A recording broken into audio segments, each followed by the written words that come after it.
Hello guys, this is Reza and welcome to our Python tutorials. In this tutorial we are going to talk about strings. But what are the strings?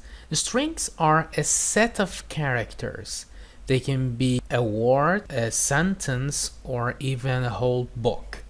Let's talk about strings in details using some examples. Imagine that you've got a phrase and a phrase contains a string. For example, Vision Academy. You can see that in this string we have got capital characters and small characters, and this string is made up of two different words with a space in the middle. If we print this word, as you know, you will see this like here, Vision Academy. You could even use this string directly here and you would have the same results as you can see. But we will prefer to put everything inside a variable. And this variable contains this string from now on. But we can do a lot of other things on the strings. There are a lot of pre-built libraries to work on the strings which are available in Python 3. Imagine that on this string you wanted to write vision on one line and academy on another line. You could use \n, which is used for going to another line. So in this way you will have vision on one line and academy on the next line. Let's run this code. As you can see, we have them on two different lines and there is one small space here, and that space is the one we have got after \n. You could also have \t. \t means to go a tab forward. You can see the results here. We are going 4 spaces forward. Imagine that you wanted to put academy inside double quotations. You cannot put academy like this inside double quotations. The reason is that double quotation is a character which is reserved by Python in order to show starting and ending the strings. So if Python sees this double quote here, it considers that the string is finished here. So your string was vision. In order to make Python understand that this double quote is the real double quote that I want to use inside my string, again you use a \. So \ is used for special characters, something like double quote, \t, \n for special characters. If we run this code, you can see that academy is put inside double quotes. Let's get rid of these extra parts and talk about some other capabilities that we have on the strings. Imagine that we will have another phrase called phrase 2, and then we want to have phrase 1, and we want to add another string to phrase 1. We can do that by simply putting a plus and then adding another string. For example, is nice. If we print this second word, which is phrase 2, you can see that is nice with a space at first is concatenated to Vision Academy, and then phrase 2 contains all the sentence. If we run it, you can see that first we printed phrase, which is Vision Academy, and then secondly we printed phrase 2, which is Vision Academy together with is nice. There are also some functions that you can implement on your strings. What is function? We will talk about that in our tutorial related to function. Just for now, you have to keep in mind that function is a machine that takes something as an input, does some action on it, and then gives you back some values. So consider a function as a machine. And now we want to see which functions are available and pre-built in Python for the strings.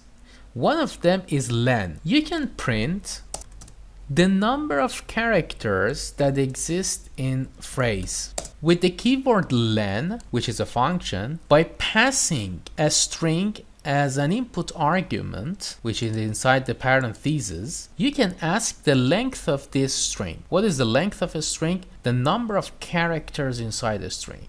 As you can see here in Vision Academy, we have 1, 2, 3, 4, 5, 6 for Vision, and 2, 4, 6, 7 for Academy, 13, and 1 space, 14 characters are here. So len phrase should print 14 for us.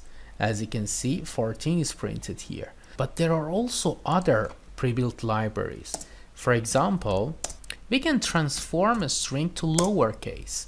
It is just enough to write lower, and then it will change all the characters into lowercase. Here we have got V and A as uppercases, but if we run this program, you can see that here V and A are also changed into lower cases.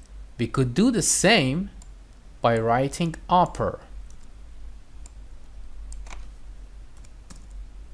In this way, everything will be changed to uppercase letters.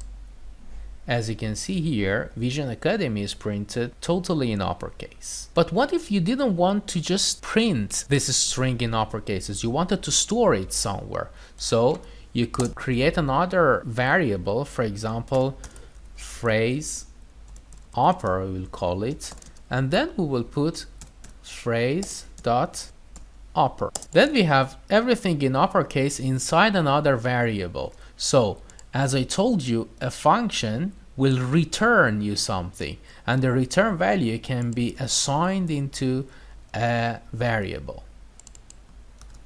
We can print this one now, and you will see that we will have the same results here. Another thing that you need to know about strings is that in a string, all the characters can be accessed one by one by their indices. Index starts from 0. So V here in the Vision Academy has index 0. I has index 1. S index 2. I index 3, and so on. So you can access each of them by their index. But how can we use these? If we print phrase 0 like this in the brackets, you can write the index and then you can access index 0. If we run this program, you should see only a capital V. As you can see here, capital V is printed for you.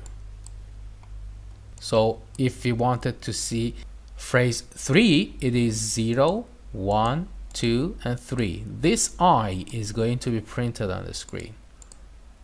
Let's check. I is printed.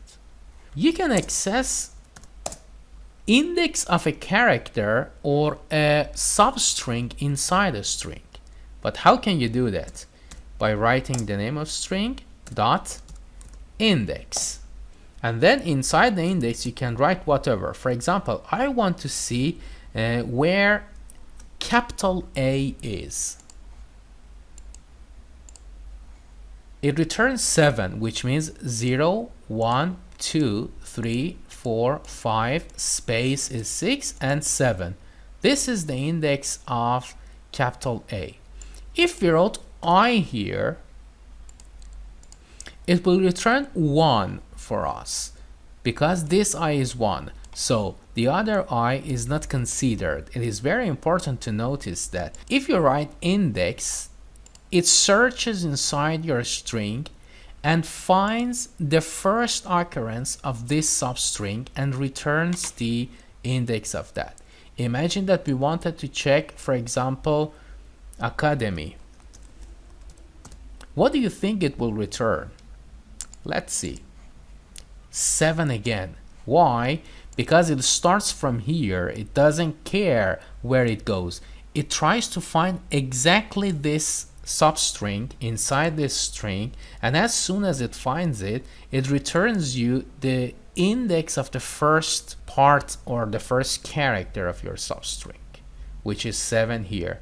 If you misspelled something and then you wanted to search for A, C, D, E, and Y inside it, because this substring doesn't exist here, it will give you back an error. As you can see, it says substring not found. So you have to be careful to search correctly in your string. This is the way to find a substring inside a string. Another useful thing that you can do is that you can replace some parts of your string with other strings or substrings. How can we do that? Imagine that in phrase 2, we want to replace nice with, for example, not bad. Like this. This function takes two input arguments. The first one is the substring that it is going to search for in your string, and the second one is the one which is going to be replaced. So it searches in phrase 2, which is Vision Academy is nice, finds nice, and replaces it with not bad. Let's run it to see. Vision Academy is not bad.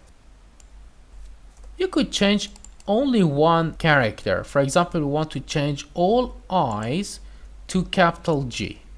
Let's run the program. You can see that VGSGON Academy GSNGC. So it has replaced all I's with capital G.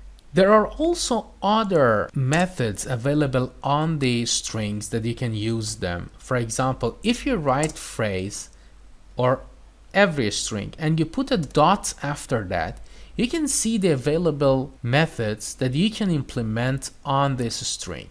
As you can see here, the list goes on. In order to get the complete list, you can go to python.org and see the complete list and their functionalities. That was it about strings, guys. I think we know now enough about strings. If you've got any questions about strings, please ask me in the comments. I will answer as soon as I can. And if you like this video, please subscribe to our channel and encourage us to create more videos. Have fun and don't forget to practice.